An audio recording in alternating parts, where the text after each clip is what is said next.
Hello दोस्तों, आज मैं आपको एक ऐसी कहानी सुनाने जा रहा हूँ। अगर तुमने इसे पूरी सुन ली तो तुम्हारा खून खौल उठेगा। आप कभी असफल नहीं होगे।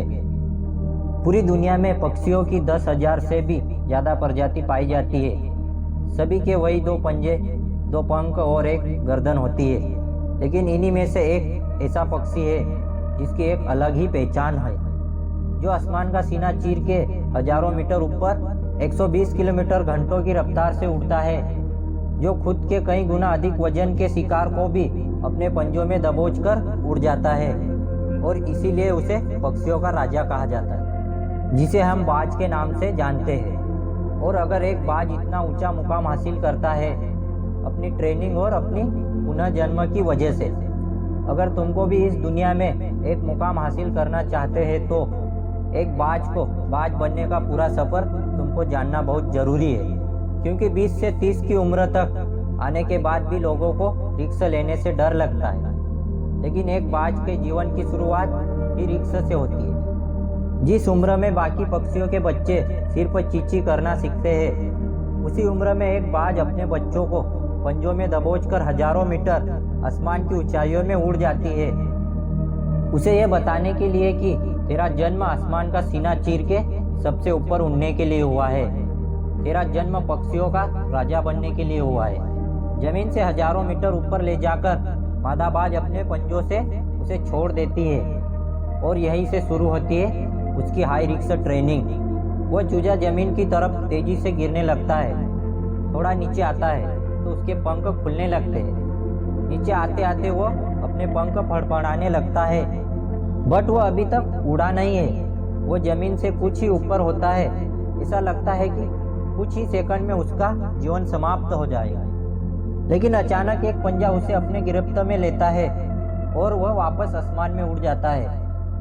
वो पंजा होता है उसकी माँ का, जो उसके पीछे उड़ रही थी।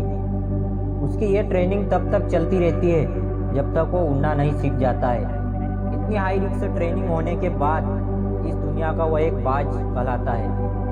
जब बारिश का समय आता है तो दूसरे पक्षी अपने घोंसले की तलाश करते हैं, लेकिन तब यही बाज उसी बारिश में आसमान को चीरते हुए ऊपर निकल जाता है और बादलों से कहता है, तू बरस ले, कितना बरसेगा, और फिर नीचे आकर चैलेंज करता है। एक बाज की एज लगभग 70 साल की होती है। जब वो 40 साल का होता है तब उसकी लाइफ में एक परेशानी और आती है।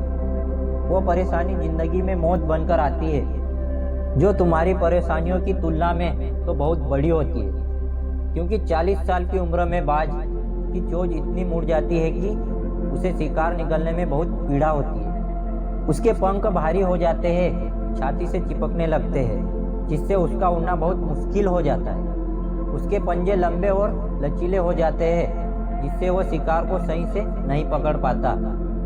अब बस बाज के पास सिर्फ 3 रास्ते हैं। नंबर 1, वो अपने शरीर को त्याग सकता है। नंबर 2, गीदड़ की तरह छोड़ते हुए भोजन पे निर्भर हो जाए। और नंबर 3, सबसे कठिन और पीड़ादायक रास्ते में भी अपने आप को पुनः स्थापित करे और फिर से आसमान का सीना चीरकर उड़ने का। और वो इसी तीसरे रास्ते को चुनता है और वह फिर से अपने पास की सबसे ऊंची चोटी पे पहुंच जाता है। वहाँ पर अपना घोंसला बनाता है और फिर से शुरू होता है अपनी परेशानियों को जड़ से उखाड़कर आसमान में उड़ने का सफ़र। वो अपनी चोंच को एक चट्टान पर मार मार कर तोड़ देता है, लहूलुहान हो जाता है और फिर वेट करता है अपनी नई चोंच आने का।